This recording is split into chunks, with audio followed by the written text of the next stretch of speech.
Hello dear students, welcome to our second lecture of LPP.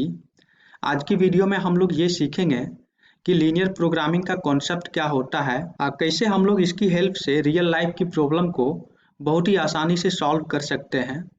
और साथ ही साथ कुछ इंपॉर्टेंट टर्म्स को भी डिफाइन करेंगे, जैसे कि ऑब्जेक्टिव फंक्शन क्या होता है, हमारा ऑप्टिमल सॉल्यूशन क्या होता है और कॉन्स्टेंट्स का मतलब क्या होता है। और इसके बाद हम लोग प्रीवियस ईयर की कुछ क्वेश्चंस को भी देखेंगे। तो आइए बच्चों, हम लोग एलपीपी की कॉन्सेप्ट को समझने की कोशिश करते हैं with the help of this examples. So इस एग्जांपल्स में क्या बोला जा रहा है, a furniture dealer deals in only two items, table and chair.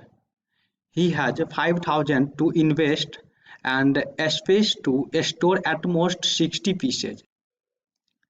A table cost him 250 rupees and chair is 50 rupees. He can sell a table at a profit of Rs 50 and chair at a profit of Rs 15. Assuming that he can sell all the items that he buys, how should be he invest his money in order that he may maximize his profit? तो देखिए, यहाँ पे एक term use किया गया था at most. तो at most का मीनिंग क्या होता है, less than is equal to, और कभी कभी एटलीस्ट का भी यूज किया जाएगा, तो जिसका मतलब होता है greater than is equal to. तो जैसे कि यहाँ पे है एटमोस्ट 60%, तो इसका मतलब ये हुआ कि इनके पास जो स्पेस है उसमें मैक्सिमम 60% ही रख सकते हैं, उससे ज़्यादा नहीं रख सकते हैं। तो देखो, इस प्रॉब्लम में क्या बोला गया था कि एक फर्नीचर डीलर है जिनके पास स्टार्टिंग में 5000 रुपीज़ है और ये दो आइटम को बेचना चाहता है, टेबल एंड चेयर।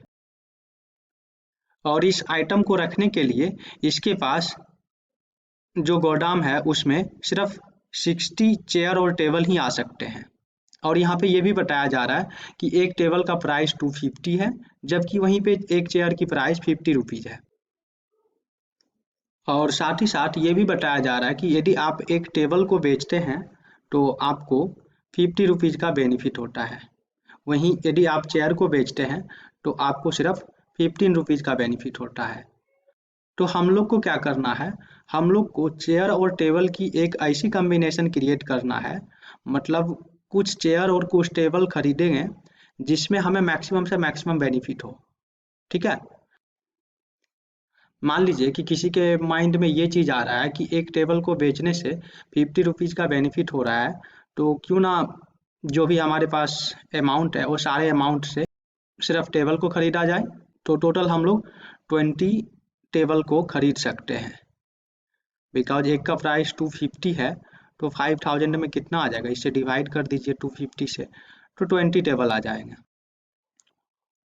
और मान लीजिए कि आप 20 का 20 टेबल बेच देते हैं, तो आपको कितना का बेनिफिट होगा, 1000 का बेनिफिट हो जाएगा। ठीक है, तो इस केस में आपको क्या करना होगा कि कोई भी चेयर नहीं खरीदना होगा।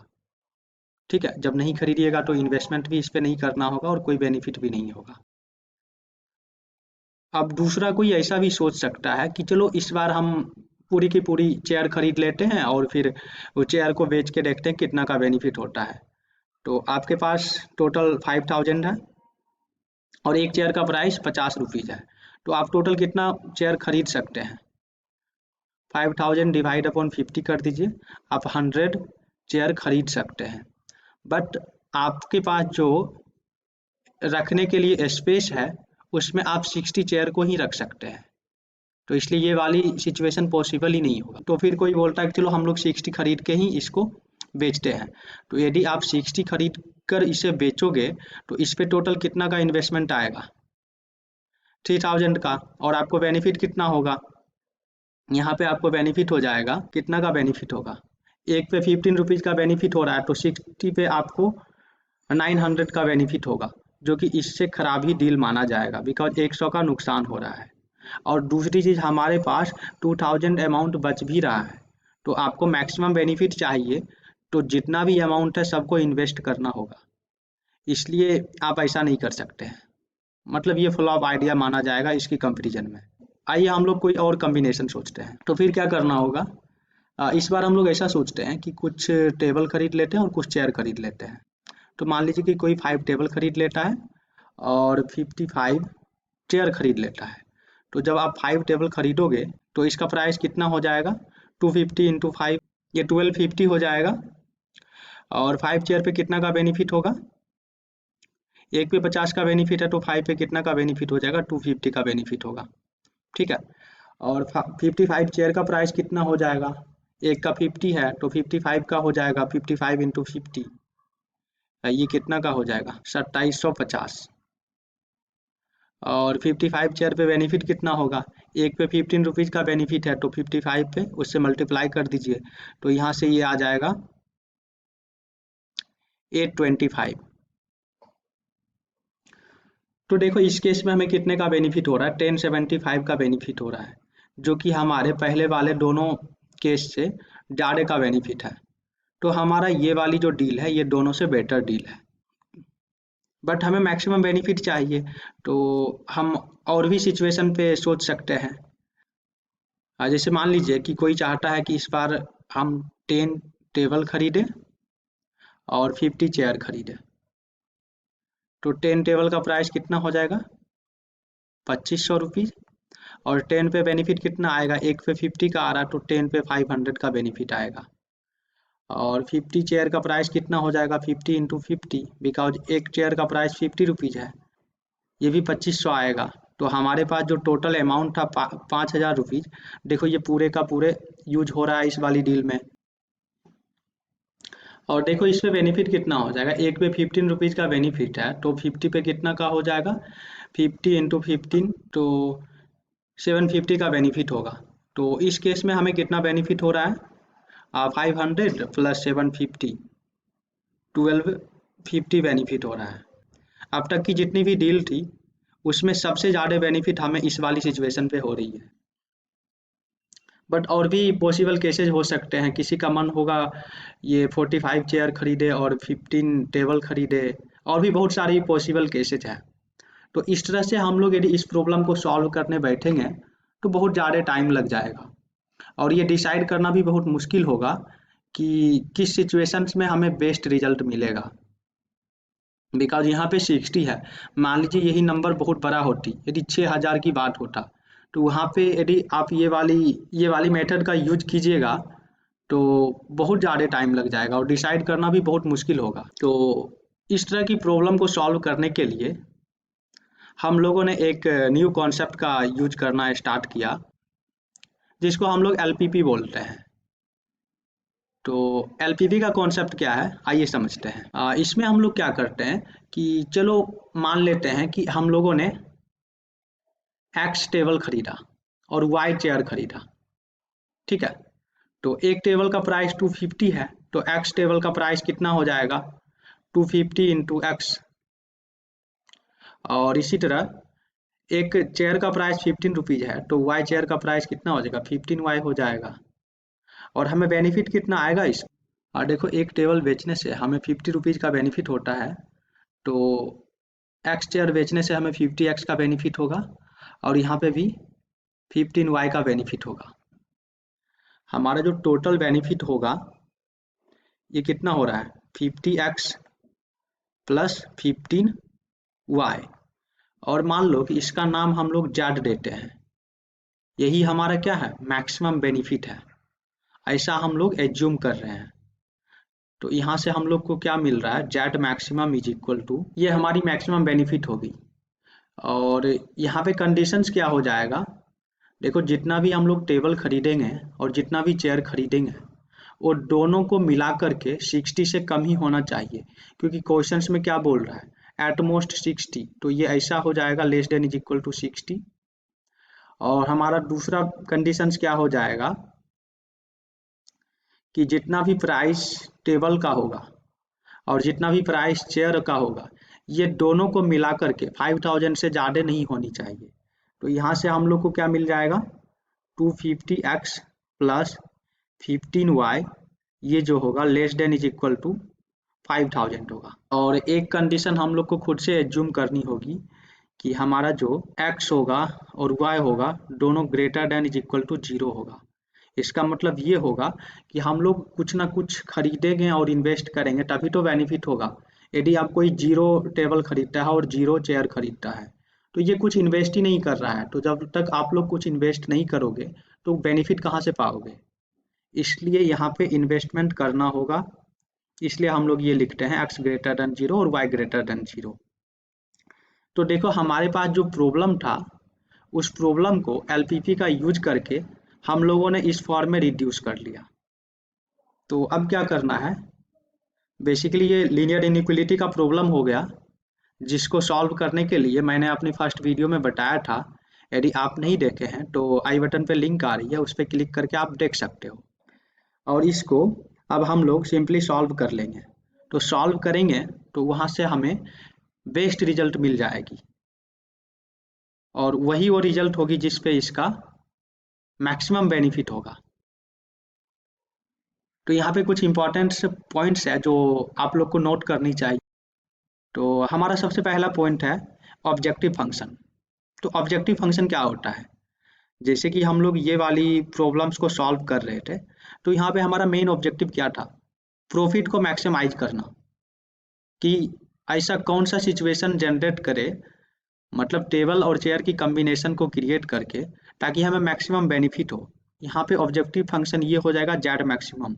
बट कभी कभी क्या होता है कि हमें कॉस्ट को मिनिमाइज करना होता है तो वहाँ पे ऑब्जेक्टिव फंक्शन वो वाली चीज़ हो जाएगी। और यहाँ पे जो हम लोग को कंडीशंस दिया हुआ है, जैसे ये सारी कंडीशंस, इस कंडीशंस को हम लोग कॉन्स्ट्रेंट्स बोलते हैं। और इसके बाद एक आती है ऑप्टिमल सॉल्यूशन। तो ऑप्टिमल सॉल्यूशन किसको बोलते हैं कि देखो यहाँ पे बहुत सारी सिचुएशंस पॉसिबल हो रही है। जैसे इसकी बात करें तो इस पे हमें 1075 का बेनिफिट हो रहा है, और यदि इसकी बात करें तो इस पे हमें 1250 का बेनिफिट हो रहा है।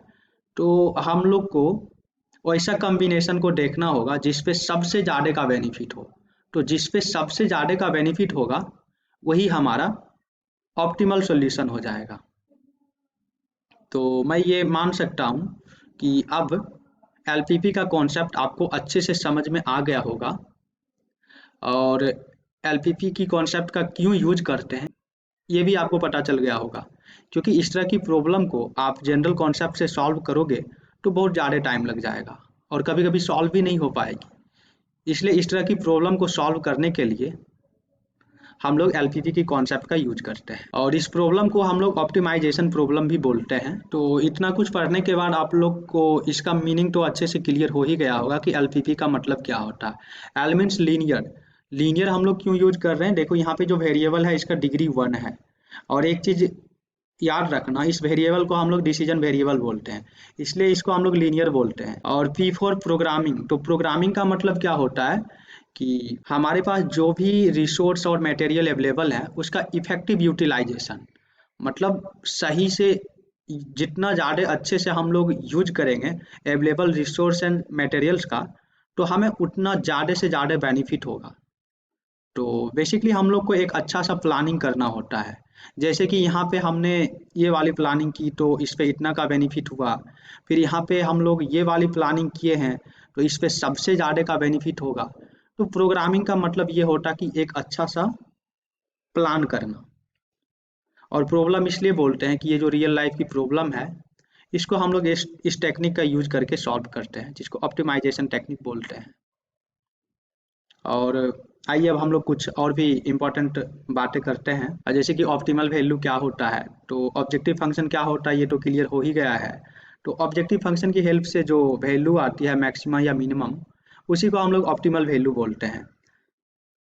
और ऑब्जेक्टिव फंक्शंस क्या होती है, तो अभी हम लोग समझे हैं कि ऑब्जेक्टिव फंक्शन क्या होता है। इसका डेफिनेशन ये होता है। और इसके बाद डिसीजन वेरिएबल, तो मैंने बताया था ना कि जो हमारा वेरिएबल एक्स और वाई होता है उसी को डिसीजन वेरिएबल्स बोलते हैं।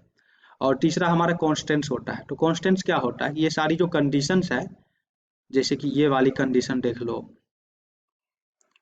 और फिर ये वाली कंडीशन देखो, ये सारी कंडीशन को हम लोग कांस्टेंट बोलते हैं। यहाँ पे ये ऑब्जेक्टिव फंक्शन है और इसकी हेल्प से जो हमें मैक्सिमम या मिनिमम वैल्यू मिलेगी उसी को ऑप्टिमल वैल्यू बोलते हैं। और यहाँ पे एक्स वाई डिसीजन वेरिएबल है। तो आइए कुछ लीनियर प्रोग्रामिंग प्रॉब्लम का टाइप देखते हैं। जैसे कि अभी हम लोग देख रहे थे वो क्या था, वर्ड प्रॉब्लम था। और वर्ड प्रॉब्लम को हम लोगों ने इस फॉर्मेट पे कन्वर्ट किया था, तो इसको हम लोग डायरेक्ट प्रॉब्लम बोलते हैं। और वर्ड प्रॉब्लम की बात करें तो वर्ड प्रॉब्लम कुछ इस टाइप का होता है। ये वाली, ये वर्ड प्रॉब्लम होती है। इसमें आपको क्या करना होगा कि सबसे पहले आप इसको इस फॉर्म में कन्वर्ट कीजिए, फिर उसको सॉल्व कर लीजिए, तो वहाँ से आपको आंसर मिल जाएगा।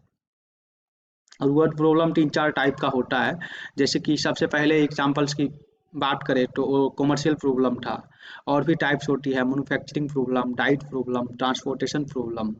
तो हमारा जो नेक्स्ट लेक्चर होगा उसमें हम लोग डायरेक्ट प्रॉब्लम्स की बात करेंगे, जो कि बहुत ही इम्पोर्टेंट है आपके बोर्ड पॉइंट ऑफ व्यू से, क्योंकि 90% से ज़्यादा क्वेश्चंस इसी पार्ट में से आएंगे। यदि बोर्ड में क्वेश्चंस आया तो 90% से ज़्यादा चांस है कि यही पार्ट से वो लोग क्वेश्चंस पूछेंगे। और सीबीएसई में तो इस बार 100% इसी से आएगा, क्योंकि सीबीएसई का ऑब्जेक्टिव पेपर हो रहा है। वही अदर स्टेट बोर्ड की बात करें तो 10% चांस है कि वर्ड वाले पार्ट से भी कुछ क्वेश्चंस पूछ सकते हैं।